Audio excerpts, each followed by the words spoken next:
Railway ಇಲಾಖೆಯ ವಸತಿ ನಿಲಯದ ರಿಪೇರಿ ಹೆಸರಿನಲ್ಲಿ ಪ್ರತಿ ವರ್ಷ ಹಣ ಪೋಲು ಮಾಡಲಾಗುತ್ತಿದೆ ಎಂಬ ಆರೋಪ ಕೇಳಿಬಂದಿದೆ. ಸುಬ್ರಹ್ಮಣ್ಯ ರೋಡ್ ರೈಲ್ವೆ ವಸತಿ ನಿಲಯ ಹಳೆಯ ಕಟ್ಟಡವಾಗಿದ್ದು, ಇದಕ್ಕೆ ಈ ರೀತಿ ಪ್ರತಿ ವರ್ಷ ಹೊಸ ಶೀಟ್ ಅಳವಡಿಸಲಾಗುತ್ತಿದೆ. ಪ್ರತಿ ವರ್ಷ ಶೀಟ್ ಹಾಳಾಗದೇ ಇದ್ದರೂ ಕೂಡ ಅದನ್ನು ಪುಡಿ ಮಾಡಿ ತೆಗೆದು ಮತ್ತೆ ಹೊಸ ಟೆಂಡರ್ ಕರೆಯಲಾಗುತ್ತಿದೆ ಎಂದು ಸ್ಥಳೀಯರು ಆರೋಪಿಸುತ್ತಾರೆ.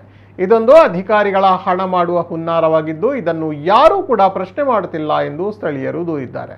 ಕಳೆದ ವರ್ಷ ಹಾಕಿದ್ದ ಸಿಮೆಂಟ್ ಶೀಟ್ ಹಾಳಾಗದೇ ಇದ್ದರೂ ಈ ಬಾರಿ ಮತ್ತೆ ಹೊಸ ಟೆಂಡರ್ ಕರೆಯಲಾಗಿದೆ. ಹಳೆಯ ಸಿಮೆಂಟ್ ಶೀಟ್ ಸರಿಯಾಗಿದ್ದರೂ ಅದನ್ನು ಪುಡಿ ಮಾಡಲಾಗುತ್ತಿದೆ.